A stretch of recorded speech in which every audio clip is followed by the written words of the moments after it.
What's up, Night Owl Steely here, back with another video, and today I've got another Rime of the Frostmaiden guide for you. This time I'm going to be telling you everything you need to know about the town of Tourmaline. Now, Tourmaline is my second favorite town in 10 Towns, and in my opinion, it is the easiest town and quest for DMs to run. If you're new to DMing or you don't have a whole lot of time to prep, definitely do Tourmaline. Very simple. The quest, A Beautiful Mine, is a short, low-level dungeon crawl. It's just really great. Overall. So let's cover the basics real quick. Termalaine is described as the most picturesque town in 10 Towns. And I'd like to take this opportunity to express my frustration that the book does not provide artwork for each of the 10 towns, especially due to how prominent they are in the story. And also, how can you describe a town as picturesque and not provide a picture of it? Termalaine is on the shore of Mare Dualden, and the book says that it's bordered on the north and west by tall pines. And I first noticed this when I was reading through the Tourmaline section in Roll20. And I went ahead and went to D&D Beyond to verify. And even further still, I went and read the book. I'm pretty sure this is a typo, as Tourmaline is on the east coast of Mare Dualden if you look at the map. So it couldn't be bordered on the west by pine trees. I'm pretty sure that's a typo. It's supposed to be east.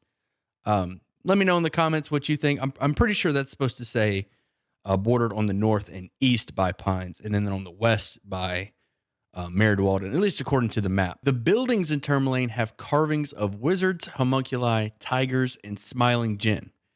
Why is anyone's guess? What I personally did is I said that there was an artist in town who lives in Termalaine, drawn by its beauty, came to Termalaine to practice their art, and has gone around town offering to carve these beautiful images just to kind of decorate the place. The fact that the carvings have tigers and genies, you could really say that this artist character is from some exotic land, like an Arabian Nights type area, coming here to Tourmaline to visit or to get away. You elaborate on that story as much as you want. We're already like way off in the weeds, but you really don't have much information to go on as far as where these carvings come from. So I like the idea of just throwing an artist in there that goes around, puts these carving up. He's pretty well known around town. You can make him from some exotic location, which explains the wizards and tigers and genies that he puts around. Just whatever you feel as a DM, whatever you want to put, or you just scrap them all together. Or you don't know, the players don't know. They've been there for as long as anyone can remember, and nobody knows where they came from. There's a lot to do with those carvings. It's really up to you. I personally went the artist route because of the beauty of the town. Termalaine was built in the path of a dreadful gale, and the book describes this gale as icy claws and teeth of cold wind sweeping down from the north, shearing through layers of clothing. Every once in a while your players are exploring the town, you can hit them with that gale just to kind of remind them that it's there, or maybe they're like drawn to the carvings and they're having a look at them, inspecting them, and then suddenly the gale hits. You just kind of incorporate all those things about Termalaine all in once, or you can do it over a session. It's up to you. Now, Termalaine's most prominent feature is its gem mine, and I actually had to do a little bit of detective work to get down to the bottom of this gem mine. As you run Termalaine, more information about this mine kind of opens up that, in my opinion, feels kind of essential to the town itself, but you can have it open up to the party. Let me explain. In the quest, A Beautiful Mine, it doesn't really tell you exactly what kind of mine it is, just that a mine has been overrun by monsters. I have had a few parties ask, what kind of mine it is, and thankfully, because I had read ahead and kind of paid attention to what I was reading, I was able to answer that. But when you go into the mine, you have the option to kind of mine away at some gem deposits in order to collect gems that you can sell later on. Every single one of those gems is a tourmaline.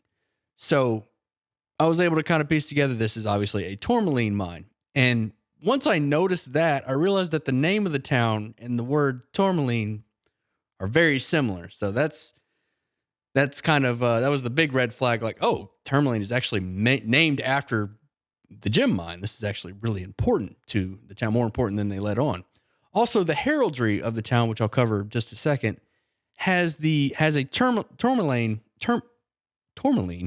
in the heraldry, a pink one. And when I first ran A Beautiful Mine, I actually had to Google what a tourmaline was to know what color it was so I could tell the party. And there are a few different options, but because the heraldry has a pink oval, which represents the tourmaline in the mine, go with pink. All the tourmalines in the gem mine are pink. There might be some rare exotic colors, but if you just need a color, or the party asks, what color are these gems? Pink is the way to go based off of the heraldry. Now, as a DM, if you want to fluff up the history of Tourmaline a bit, I would definitely tie in that gem mine somehow. Like maybe settlers came here because it was really pretty, but that gale hit them really cold, so they found a shelter in the mine, and then that's when they found the gems, and then they kind of built a town around that. They named it Tourmaline. They added, or Tourmaline, and then they added the tourmaline to the heraldry. I'm getting all mixed up with this. They added the gem to their heraldry, and they named the town after it. So it's obviously really prominent in the foundation of Termalaine. So I would definitely incorporate that however you see fit. Now let's have a look at Tourmaline's stat block. So we have a friendliness rating of 3, services 2, comfort 3. Available quest, A Beautiful Mine. I'll cover that in another video, and I'll leave a link to it once it's uploaded. A link to it in the description. Population 600 leader. We'll cover key NPCs just a second. Militia can muster up 50 soldiers with 4 vets. Heraldry. So the heraldry, as I mentioned, it has a pink tourmaline, or as a pink oval that represents tourmaline, and there's a fish coming up out of the bottom to swallow said oval. Their sacrifice to Ariel is warmth. Now, I feel that Tourmaline can kind of cheat this this sacrifice to the Frostmaiden, or at least has an easier time than the other towns, because the town in the east side has its rooms built underground, like a cellar, and they're all connected with underground tunnels. This means that, or what I would do is once a month, whenever the town has to sacrifice warmth, which, just a reminder, whenever a town has to sacrifice warmth, they extinguish all flames for the night, and they kind of just have to endure the cold for a night. That's their sacrifice to the Frostmaiden. What I would recommend, or what I do, is whenever this town has to make their sacrifice once a month, they all get together at the east side, which has an underground network, and they all kind of huddle into a common area to kind of endure the cold. Because remember, Tourmaline's built in the path of that gale, so that could make that night really miserable. So just for flavor, DMs, I would say I would recommend that the east side, the inn, actually has an underground common area for that night specifically. Once a month, when everybody has to go, everybody in town gets together, huddles underground, and stays warm for that night. And there's a lot you could do with that. The miners from the gem mine could volunteer to kind of carve out that common area, make it larger so it can fit the population 600.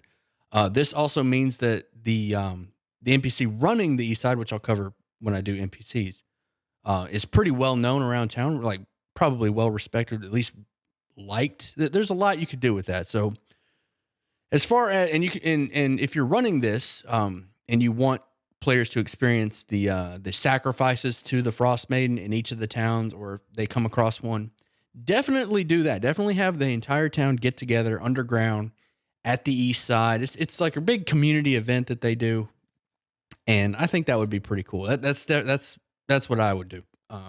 Moving on. Now for key locations and NPCs. The speaker of Termalaine is Oris Mashew, who is the adopted son of the previous speaker, who retired but still resides in Termalaine. Oris Mashew is a lawful good half-orc, and he is the son of 2 adventurers. Now, what I would do at this point, since it doesn't really elaborate on his parents, a good opportunity here would be to either weave in backstories or possibly reference another campaign that you run. Like if you're running a group that you've run before, you could reference some of their characters. Like maybe Oris Mashew is the son of one of your players' half-orc characters, or an orc and a human. However you want to do that, or you could just make their parents. However you see fit. But it is left up to you. It is left up in the air who their parents are. I would at least say that they're adventurers from Tourmaline, and they were good friends with the previous speaker, who then adopted him once his parents died, or whatever happened to him. Now, Oris is described as bright with a sharp sense of humor, and it also says that he has a lot of political enemies in town, which is why he needs to hire adventurers to go clear out the mine rather than use the town militia. Apparently, there's some There's some political maneuvers going on, and things are getting out of hand. But the book doesn't really elaborate on that. So what I would recommend for that part is Zhentarim are already causing political issues in other towns. Make sure you look at Goodmead and Targos for examples of that. And I would definitely just incorporate them here as well. Just more of the same, more of them doing their political maneuvers, trying to take over 10 towns or whatever evil scheme they have hatched. Completely up to you. But Zhentarim is a solid option as far as the other contender for speaker who is constantly causing political issues. That's a solid option. The Blue Clam, Tourmaline's Tavern. The owner and chef of the Blue Clam is Vernon Bragg, a neutral good half-orc with commoner stat block. Now, Vernon has friends in Lonelywood, which is just north of Termalaine, and occasionally these hunters and trappers will come down from Lonelywood with some fresh game, hare, moose, things like that. And on those days, the Blue Clam has a big party and lots of people get together. Everybody's drinking, everybody's partying, everybody's singing, having a good time. So you could definitely stage that event for when the party arrives or at some point while the party is here in Termalaine. That's a really fun one. Now, it says that the Blue Clam is well known for its spice chowder. So what I did with that is I said that the Blue Clam is actually named after an exotic clam that's native to Mare Dualden, the lake that's on the border of Tourmaline. And fishers will occasionally go out and gather these clams for Vernon, for the Blue Clam, so he can make this special clam chowder, the spice chowder that he has, the special recipe that he has. And it's pretty well known around 10 towns, or at least in Termalaine. It's up to you. But that's like a key thing that's like Vernon's thing, is his special clam chowder that he makes out of these local blue clams. There's also a lot of scrimshander artwork around the tavern. I would also throw in a couple of moose rugs, just gamey animals, bearskin rugs, things like that around the tavern and around the town in general, because Lonelywood is really close by, and it says that hunters and trappers will come visit. So you could definitely throw in a little bit of that, have a bearskin rug in perhaps the town hall or in the Blue Clam, something like that, or moose horns on the wall, things like that. Just a little flavor from the neighboring town of Lonelywood, which I'll cover in another video. One quick thing I want to mention about the Blue Clam before we move on to the east side is that the quest, A Beautiful Mine, which happens in Termalaine, has the mine be shut down by monsters that have overrun it. And I'll cover that in the Beautiful Mine video. But for the purposes of this video, the miners are currently out of work and need somewhere to hang out. So a lot of them are probably at the Blue Clam. And I've actually had it to where some of them are hanging out at the Blue Clam, just kind of staying up all night, drinking and partying and sleeping all day. And the other half of the miners are looking for a new job. They're gonna try and be fishermen. They're gonna try their hand at fishing. And again, I'll elaborate. I feel like that needed to be brought up in this video, and I'll also bring it up in the Beautiful Mine video. But that's just something to keep in mind. At the time that the party arrives and have not done the Beautiful Mine quest, there's probably a lot of miners at the Blue Clam, just miserable and out of work, and the party can go ask them questions about the mine if they see fit. Just for the purposes of that quest, definitely keep that in mind. The next point of interest is the inn in Termalaine, the east side. Now, what makes the east side interesting is that it's multiple buildings which are connected by an underground passageway. And there are also guest accommodations in these underground cellars. And as I mentioned earlier in the video, I would definitely have a big common area underground for those events when they sacrifice to the Frostmaiden. And a couple of underground rooms wouldn't hurt. I personally put underground rooms in, but you can also have the above ground buildings also be the rooms as well. It's up to you.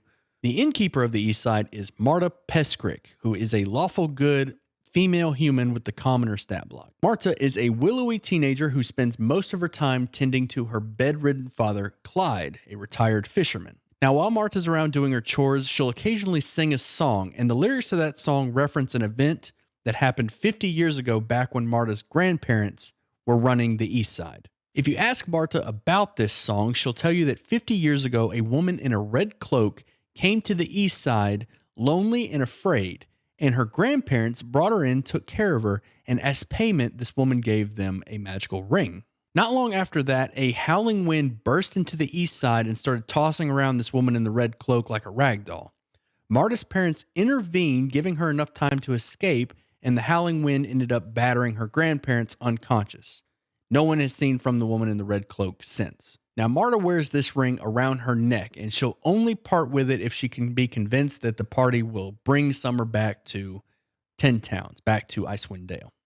And what I would recommend if you want a quest or if you want a reason to have that ring go to the party is maybe the miners are setting up that common area that I was talking about earlier for those nights where they have to sacrifice warmth. So maybe the party can help with that, or maybe they'll give it to her, or maybe she'll give it to the party as a reward for doing a beautiful mine quest. It's really up to you. However they earn Marta's trust, she will come off of that ring if she believes in the party and believes that they will bring Summer back to 10 Towns. Now, as far as that story with her grandparents and the woman in the red cloak, that's really up to you. The book doesn't make any more reference to it. That's really for you to elaborate on. I would highly recommend that woman be tied to a player's backstory. Maybe even tie in the grandparents if you see fit. Otherwise, you'll have to come up with some reason. Where did the howling wind come from? Where did the woman in the red cloak come from? Where is she now? Things like that. Definitely take that opportunity to tie in a player's backstory. That's what I would personally do. That's a solid option given that it's 50 years ago. Really up to you. There's a couple ways to go about it. And that's it. That's what the book gives you on the town of Tourmaline, with some of my own recommendations thrown in there. Obviously, you don't have to follow anything that I say, anything the book says. It's really up to you.